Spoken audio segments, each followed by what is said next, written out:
नमस्कार, बहुत स्वागत। मैं हूं आपके साथ ऋतु ज्ञानवानी। आप देख रहे हैं न्यूज़ 18 का डिजिटल प्लेटफॉर्म। भारत का पूरा श्रम ढांचा बदल गया है। सरकार ने 29 पुराने और बिखरे हुए श्रम कानूनों को हटाकर उनकी जगह सिर्फ 4 नए कोड लागू किए हैं।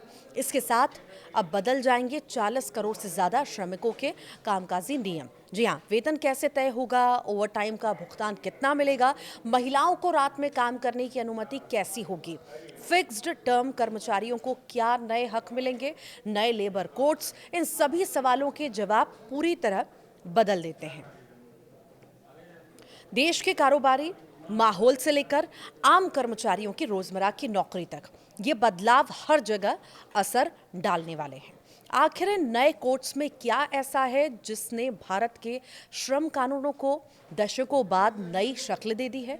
आइए विस्तार से इसके बारे में जानते हैं। तो वेजेस कोड के बारे में सबसे पहले जानते हैं। Wages code 2019। वेजेस कोड 2019 4 पुराने कानूनों, पेमेंट ऑफ वेजेस एक्ट, न्यूनतम वेतन अधिनियम, बोनस भुगतान अधिनियम और समान पारिश्रमिक अधिनियमों को मिलाकर बनाया गया है। और इस कोड का मकसद वेतन से जुड़े सभी नियमों को सरल, साफ और पूरे देश में एक जैसा बनाना है, ताकि कर्मचारियों को समय पर और सही वेतन मिल सके और कंपनियों के लिए भी पालन करना आसान हो। आइए जानते हैं कि वेजेस कोड के नए प्रावधान क्या हैं और इनका कर्मचारियों और कंपनियों पर क्या असर होगा। Universal minimum wage. अब हर कर्मचारी न्यूनतम वेतन पाने का कानूनी हकदार होगा, चाहे वो संगठित हो या असंगठित। पहले ये कानून केवल करीब 32% श्रमिकों पर लागू होता था। Floor wage. केंद्र सरकार एक न्यूनतम आधार वेतन तय करेगी जिससे कोई भी राज्य कम नहीं कर सकता। इससे पूरे देश में वेतन का एक समान न्यूनतम स्तर सुनिश्चित होगा। तो वहीं वेतन निर्धारण, जी हाँ, कर्मचारी का वेतन उसके कौशल, काम की प्रकृति और इलाके की परिस्थितियों के आधार पर तय होगा।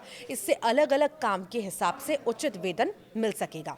तो वहीं लैंगिक समानता का भी यहाँ पर उदाहरण दिया गया है। भर्ती या वेतन में पुरुष, महिला या ट्रांसजेंडर किसी के साथ भेदभाव नहीं किया जा सकेगा। समान काम का समान वेतन देना अनिवार्य होगा। समय पर भुगतान भी करना होगा। सभी कर्मचारियों को, चाहे वो किसी भी वेतन श्रेणी में हो, वेतन समय पर मिलना जरूरी है। देर या अनाधिकृत कटौती पर कार्रवाई होगी। तो वहीं ओवरटाइम की बात आती है। ओवरटाइम करने पर कर्मचारियों को सामान्य वेतन की दोगुनी दर से भुगतान मिलेगा। ओवरटाइम तभी होगा जब कर्मचारी सहमत हैं। वेतन का दायित्व क्या होगा, ये भी जान लीजिए। कर्मचारियों का वेतन देना पूरी तरह नियोक्ता की जिम्मेदारी है। वेतन न देने पर संस्था बकाया रकम चुकाने की कानूनी रूप से जिम्मेदार होगी। पहली गलती पर समझौता होगा। अगर नियोक्ता पहली बार किसी छोटे उल्लंघन का दोषी पाया जाता है तो वो जुर्माना भरकर मामला निपटा सकता है, लेकिन यही गलती दोबारा करने पर छूट नहीं मिलेगी। अपराध मुक्तिकरण। कुछ मामलों में जेल की सजा हटाकर आर्थिक दंड लगाया जाएगा, जो अधिकतम जुर्माने के 50% तक हो सकता है। इससे सजा कठोर होने के बजाय व्यवहारिक बनेगी। दूसरा, इंडस्ट्रियल रिलेशंस कोड 2020, यानी कि ये code trade union act, standing odds act और इंडस्ट्रियल डिस्प्यूट्स एक्ट को एक साथ जोड़कर बनाया गया है। इसका उद्देश्य क्या है? इसका उद्देश्य है यूनियन प्रबंधन, श्रम विवाद समाधान और नौकरी से जुड़ी शर्तों को अधिक स्पष्ट और सरल बनाना। आइए ये भी जान लेते हैं कि इसके मुख्य प्रावधान क्या क्या हैं। तो फिक्स्ड टर्म रोजगार, समयबद्ध कॉन्ट्रैक्ट पर काम करने वाले जो कर्मचारी हैं, उन कर्मचारियों को भी वेतन और सुविधाएं स्थायी कर्मचारियों जैसी ही मिलेंगी। 1 साल पूरा होने पर उन्हें ग्रेच्युटी का अधिकार भी मिलेगा। री स्किलिंग फंड, यानी कि छटनी किए गए कर्मचारियों को नया कौशल सीखने में मदद के लिए फंड बनाया गया है। इसमें हर हटाए गए कर्मचारी के लिए 15 दिन के वेतन के बराबर रकम डाली जाएगी। यूनियन मान्यता। जिस यूनियन के पास 51% सदस्यता होगी उसे आधिकारिक रूप से मान्यता मिलेगी। अगर ये मुमकिन न हो तो 20% सदस्य वाली यूनियनों को मिलकर वार्ता परिषद यानी नेगोशिएटिंग काउंसिल बनाई जाएगी। ये कर्मचारियों की ओर से नियोक्ता से बात करेगी। वर्कर की नई परिभाषा क्या है, ये भी जान लीजिए। अब सेल्स प्रमोशन स्टाफ, पत्रकार और 18,000 रुपए तक का वेतन वाले सुपरवाइजरी कर्मचारी भी वर्कर माने जाएंगे। इससे इन्हें भी श्रम कानूनों की सुरक्षा दायरे में लाया गया है। उद्योग की विस्तृत परिभाषा भी जान लीजिए। किसी भी संगठित तरीके से होने वाले नियोक्ता कर्मचारी कामकाज को अब उद्योग माना जाएगा। कंपनी मुनाफा कमाती है या नहीं, इससे इसकी पहचान पर कोई असर नहीं पड़ेगा। छटनी सीमा में इजाफा भी होगा। अब 300 कर्मचारियों तक की छटनी के लिए सरकार से अनुमति की जरूरत नहीं होगी। पहले ये सीमा 100 थी। राज्यों को चाहे तो इस सीमा को और बढ़ाने की भी छूट है। महिला प्रतिनिधित्व की बात भी सामने आई है। शिकायत निवारण समितियों में महिलाओं की पर्याप्त और बराबर मौजूदगी जरूरी होगी। इसका मकसद है कि शिकायतों की सुनवाई और संवेदनशील और निष्पक्ष तरीके से हो सके। वर्क फ्रॉम होम की बात भी आ जाती है, तो सर्विसेज सेक्टर की कंपनियां आपसी सहमति से कर्मचारियों को वर्क फ्रॉम होम की सुविधा दे सकती है। इससे कामकाज के लचीले तरीकों को बढ़ावा भी मिलेगा। इंडस्ट्रियल ट्राइब्यूनल की अगर हम बात करें तो विवादों का तेजी से निपटारा करने के लिए 2 सदस्यों वाला ये ट्राइब्यूनल यानी इंडस्ट्रियल ट्रिब्यूनल जो है बनाया जाएगा। इसमें एक न्यायिक सदस्य और एक प्रशासनिक सदस्य शामिल होंगे। हड़ताल पर नोटिस भी देना होगा। किसी भी हड़ताल से कम 14 दिन पहले नोटिस देना अनिवार्य किया गया है। इससे बातचीत और समाधान का समय मिल सकेगा। तो हड़ताल की परिभाषा है, अब समूह में एक साथ आकस्मिक अवकाश लेने को भी हड़ताल माना जाएगा। इसका मकसद अचानक काम रुकने जैसी स्थितियों को नियंत्रित करना है। अपराध मुक्तिकरण की बात भी सामने आई है। छोटे उल्लंघनों पर अब जेल की बजाय मौद्रिक दंड लगाया जाएगा। इससे कानूनी प्रक्रिया सरल होगी और गैर जरूरी कड़ी सजा से बचा जा सकेगा।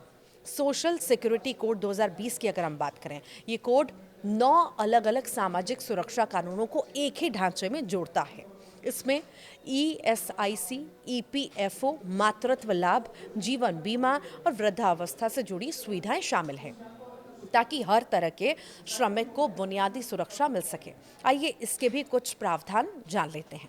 तो ESIC कवरेज पूरे भारत में, अब ESIC सिर्फ चुनिंदा सूचित क्षेत्रों में नहीं बल्कि पूरे देश में लागू होगा। इससे ज़्यादा कर्मचारियों को स्वास्थ्य सुरक्षा मिलेगी। EPF जांच सीमा क्या है? EPF से जुड़ी जांच 5 साल के भीतर ही शुरू की जा सकेगी और इसे 2 साल में पूरा करना ज़रूरी है। ज़रूरत पड़ने पर समय 1 साल से और 1 साल तक और बढ़ाया जा सकता है। तो वहीं EPF अपील जो है, अपील भी इसकी जमा हो सकती है। EPFO के फैसले के खिलाफ अपील करने पर अब सिर्फ 25% रकम जमा करनी होगी। पहले ये बोझ 40 से 70% तक होता था, अब ये कम हो चुका है।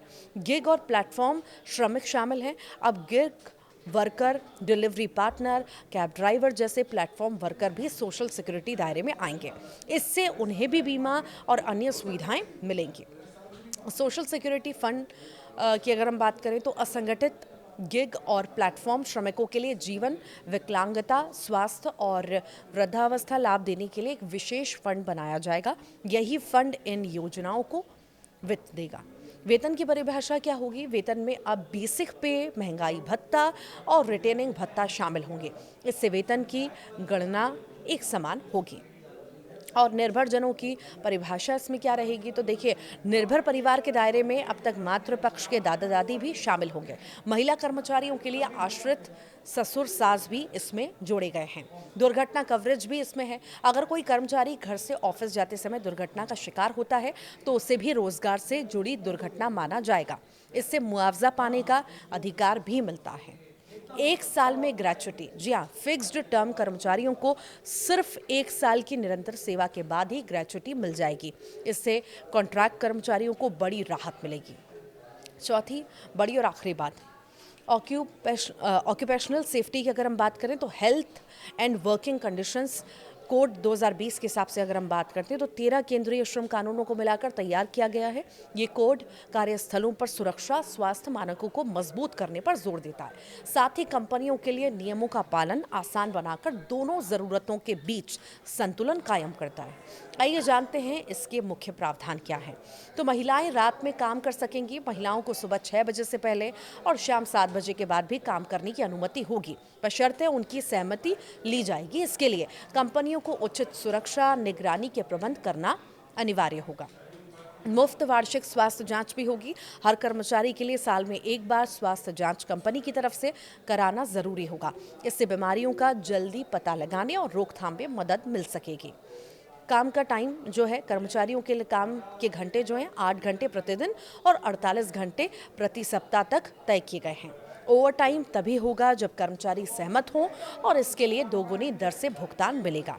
माइग्रेंट श्रमिकों की नई परिभाषा क्या है? तो अब वे सभी लोग माइग्रेंट वर्कर माने जाएंगे जो सीधे नियुक्त हों, ठेके पर काम करें या काम की तलाश में खुद दूसरे राज्य गए हों। इसके ज़्यादा श्रमिक कानूनी सुरक्षा के दायरे में आएंगे। राष्ट्रीय डेटाबेस असंगठित और प्रवासी श्रमिकों की जानकारी जोड़ने के लिए एक राष्ट्रीय डेटाबेस बनाया जाएगा।